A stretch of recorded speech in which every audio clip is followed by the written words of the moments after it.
चैत्र कृष्ण पक्ष पापमोचनी एकादशी व्रत की कथा सुना रही हूँ, जो सभी पापों को नष्ट करने वाली है और पुण्यों का उदय कर मनवांछित फलों का प्राप्ति कराने वाली है। प्रेम से सुने पापमोचनी एकादशी व्रत की कथा।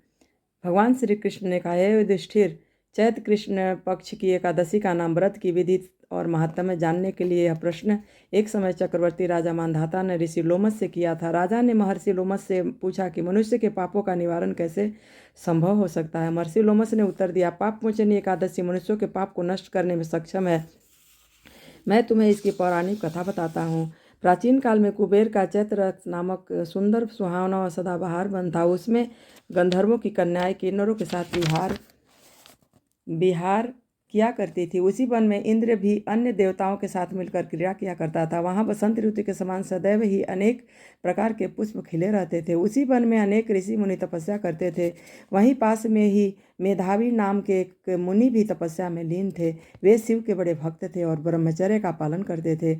मुनि की तपस्या से प्रभावित होकर मंजू घोषा नाम की सुंदर अप्सरा ने उनको मोहित करने का विचार किया। मुनि के भय से समीप तो नहीं गई, पर दूर बैठकर बीना बजाने और मधुर गीत गाने लगी। उस समय शिव शत्रु कामदेव अंग देव भी शिव भक्त मेधावी मुनि पर विजय प्राप्त करने के लिए प्रयत्न कर रहे थे।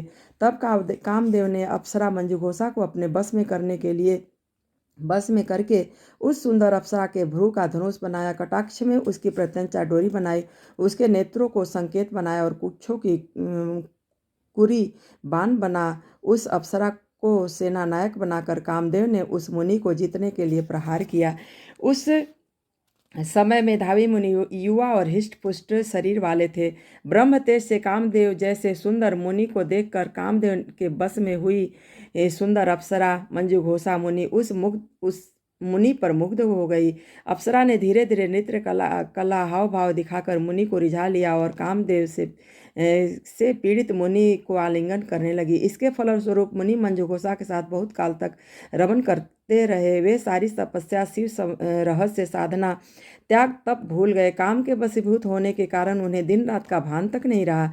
एक दिन अप्सरा ने कहा कि हे मुनि, आपके पास मुझे अनेक वर्ष बीत गए, इसलिए मुझे जाने की आज्ञा दीजिए। मुनि ने कहा, हे सुंदरी, आज इसी संध्या को तो आई हो, प्रातःकाल होने पर चली जाना। अप्सरा ने कहा कि हे महाराज, मुझे यहाँ आए कई वर्ष बीत गए हैं। यह उत्तर सुनकर मुनि को समय का भान हुआ। यह जानने पर कि अप्सरा के साथ रमन करते हुए उन्हें 57 वर्ष बीत गए हैं, तो मुनि ठगे से ठगे रह गए। अब तो अप्सरा मुनि को काल के समान लगने लगी। अत्यंत क्रोधित हो मुनि कहने लगे, अरे दुष्टा, मेरी कठिन तपस्या को तूने नष्ट कर दिया है। तू महापापनी और दुराचारनी है, तुझे धिक्कार है। अब तू मेरे श्राप से पिशाचनी हो जा। मुनि के श्राप से अप्सरा मंजूघोषा तत्क्षण पिशाचनी हो गई और भयभीत होकर मेधावी मुनि से प्रार्थना करने लगी। हाथ जोड़कर बोली, हे विप्रवर, आप इस श्राप का निवारण किस प्रकार होगा? अप्सरा के इस दीन वचन सुनकर मेधावी मुनि बोले, हे भद्रे, यद्यपि तूने मेरा बहुत समय अनिष्ट किया है, परंतु फिर भी मैं तुझे श्राप से मुक्ति पाने का उपाय बताता हूँ। चैत्र मास के कृष्ण पक्ष की एकादशी पाप मोचनी कहलाती है, जो सब प्रकार के पापों का नाश करने वाली है।